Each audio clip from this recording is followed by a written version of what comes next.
পাঁচটি কারণে স্ত্রীর প্রতি স্বামীর আকর্ষণ কমে যায়।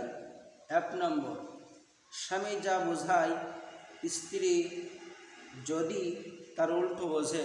স্বামী একটা জিনিস বোঝাচ্ছে, ওই স্ত্রী উল্টো বোঝে। 2 নম্বর, মুখে মুখে তর্ক করে। 3 নম্বর, স্বামীর পছন্দের মূল্যায়ন না করে। এবং 4 নম্বর, স্বামীর মতামতের বাহিরে জেদ করে কোনো কাজ করলে। এবং 5, স্বামীর পরিশ্রমকে মূল্যায়ন না করলে এবং কথায় কথায় সন্দেহ করলে।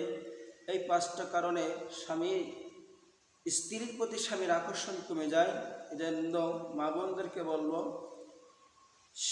স্বামী যা বোঝে আপনি সেটা বুঝবেন, মুখে মুখে তর্ক করবেন না, পছন্দের মূল্যায়ন করবেন এবং মতামতের বাইরে যাবেন না এবং পরিশ্রমকে মূল্যায়ন করবেন।